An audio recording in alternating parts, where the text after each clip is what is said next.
warahmatullahi wabarakatuh. Baik teman-teman, di sini saya akan mempresentasikan proposal tentang business plan catering ya. Nah, di sini ada kelompok saya yang beranggotakan pertama saya Julian Dwi Kurniawan dan teman saya. Selanjutnya nama saya Onif Zakaria. Selanjutnya saya Rizky Alfosen. Selanjutnya saya Anas Dwi Ilianto. Dan saya Malaya Priangga.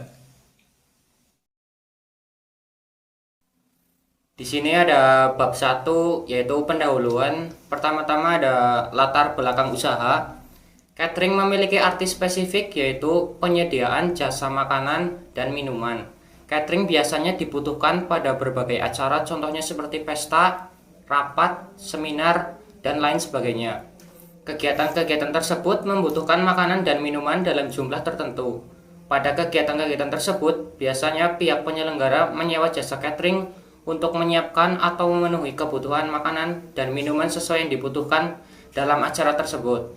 Banyaknya jumlah acara yang diadakan, entah itu pesta dan lain-lain, merupakan salah satu peluang yang bisa dimanfaatkan oleh pengelola catering. Yang kedua, ada visi dan misi perusahaan.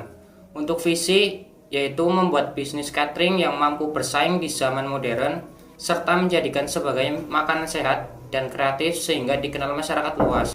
Ya, untuk selanjutnya ada misi, yaitu mengenalkan produk catering kepada masyarakat umum serta menghasilkan catering yang mempunyai sertifikat halal bisa dikonsumsi di semua kalangan.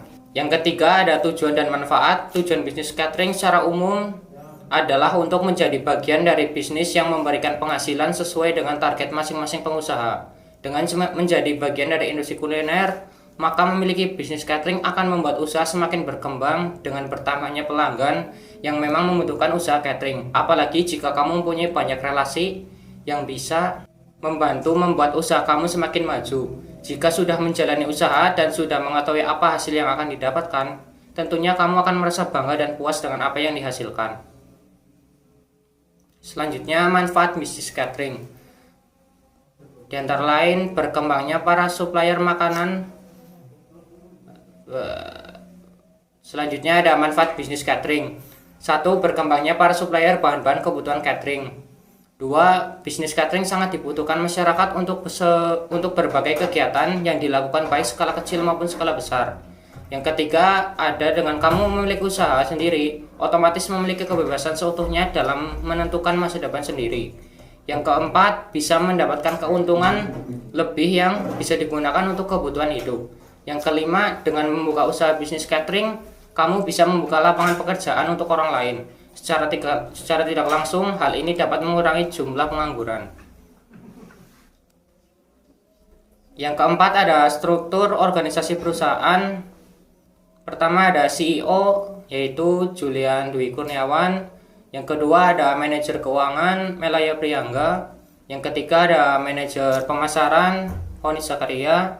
Yang keempat ada manajer produksi, Rizky Alfosen. Yang kelima ada manajer SDM, Anas Dwi Yulianto. Yang keenam ada nama usaha yaitu catering. Yang ketujuh bidang usaha makanan. Yang kedelapan ada alamat di Desa Tajuk, Karangmoncol, lebih tepatnya RT 2 RW 5 Kabupaten Purbalingga. Yang selanjutnya adalah bab 2 yaitu isi. Yang pertama, deskripsi produk. Catering adalah usaha untuk melayani pemesanan berbagai macam makanan dan minuman siap saji untuk pesta maupun kebutuhan instansi dengan skala yang besar. Industri jasa boga atau usaha catering saat ini telah berkembang pesat. Jenis usaha yang dikembangkan adalah inovasi makanan catering populer untuk acara-acara tertentu. Keunggulan atau inovasi produk antara lain: 1. Menyajikan menu masakan yang berbeda tiap harinya. 2. Menghemat waktu. 3. Menghemat biaya. Dan keempat, bisa langsung diantar ke lokasi tujuan. Yang selanjutnya adalah marketing plan atau strategi pemasaran. Untuk menjual catering ini, kami akan merencanakan metode pemasaran sebagai berikut. Yang pertama, memanfaatkan mesin pencari. Terdapat fakta yang mengatakan bahwa 80% pembeli mengaku bahwa mereka melakukan pencarian di internet sebelum membeli suatu produk secara langsung. Dari fakta tersebut, bisa disimpulkan bahwa dengan memasarkan produk lewat website dengan bantuan mesin pencari, merupakan salah satu metode potensial untuk menarik calon pembeli. Dengan membuat website yang sesuai standar SEO, website akan mudah dicari pelanggan dan menarik minat belinya. Selain itu, kemudahan mengakses internet merupakan salah satu hal yang perlu dimanfaatkan. Yang kedua adalah join ke komunitas. Komunitas untuk memperkenalkan brand catering kita secara soft. Yang ketiga adalah memanfaatkan platform media sosial. Media sosial merupakan platform yang digunakan oleh hampir semua orang, mudah untuk diakses dan digunakan setiap hari dan setiap saat. Dari hal ini kami mengetahui bahwa media sosial merupakan tempat yang tak kalah tepat untuk memasarkan produk. Dengan menggunakan platform media sosial, pemasaran produk dan minat beli pelanggan akan semakin meningkat. Tentu dengan mempertimbangkan cara promosi produk dan kualitas promosi produk yang kami tampilkan. Yang selanjutnya adalah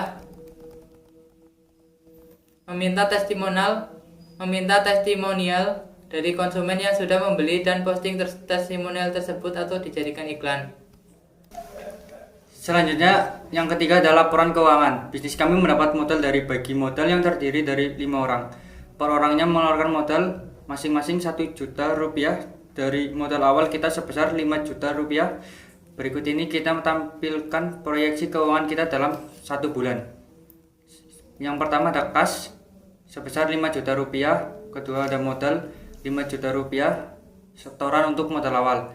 Yang kedua perlengkapan 100.000 rupiah, kas 1 juta rupiah, pembelian perlengkapan 500.000 rupiah, kas 500.000 rupiah untuk pembelian peralatan.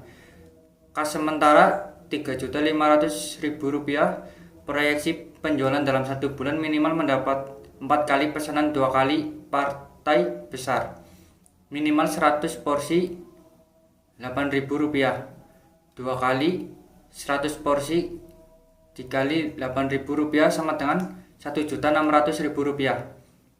4 porsi per bulan kali minimal 50 orang berlangganan 5.500 rupiah, 200 porsi kali 5.500.000 rupiah sama dengan 1.100.000 rupiah.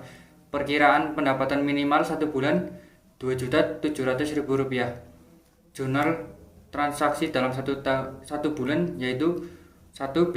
Biaya tenaga kerja 3 orang 300.000 rupiah, biaya tenaga kerja 900.000 rupiah, kas 900.000 rupiah. Yang kedua ada biaya bahan baku 4.000 rupiah dikali 300 porsi sama dengan 1.200.000 rupiah. Perkiraan pengeluaran minimal 1 bulan 2.100.000 rupiah. Selanjutnya ada laporan laba rugi dalam 1 bulan.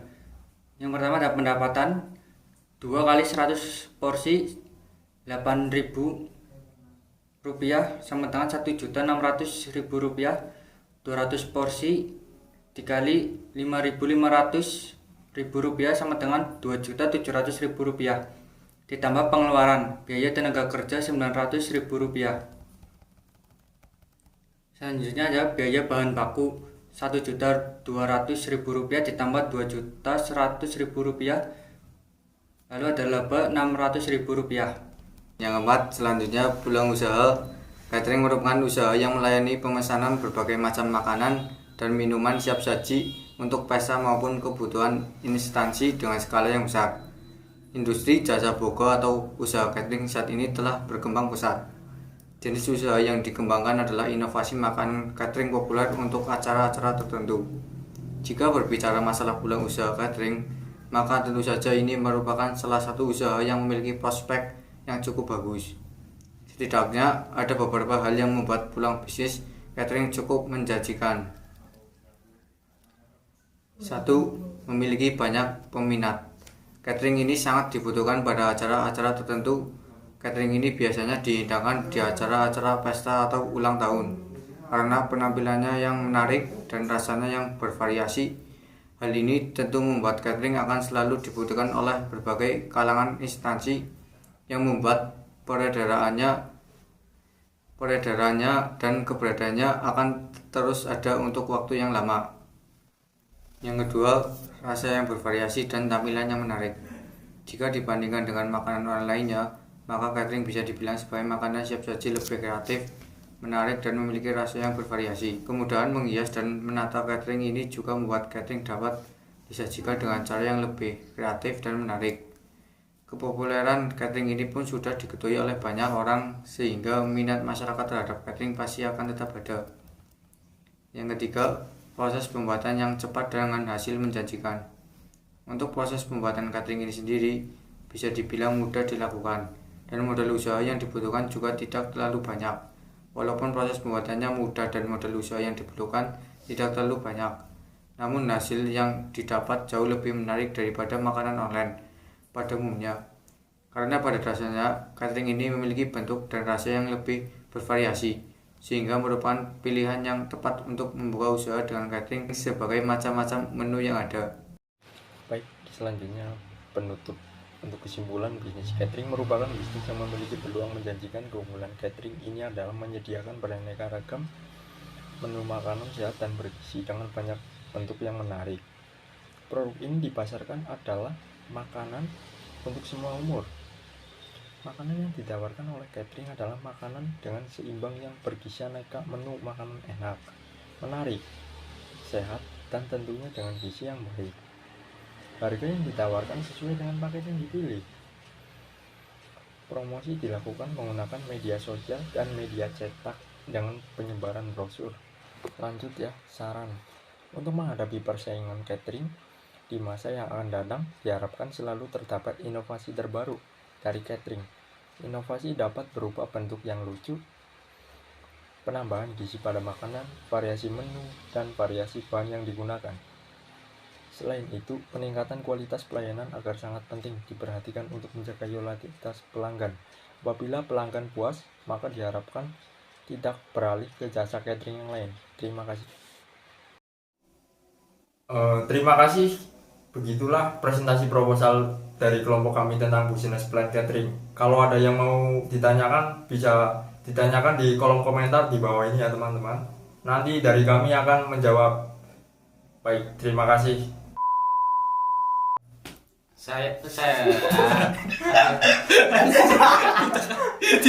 Terima kasih telah melihat saya. Ya, aku di video lagi. Pertama ini.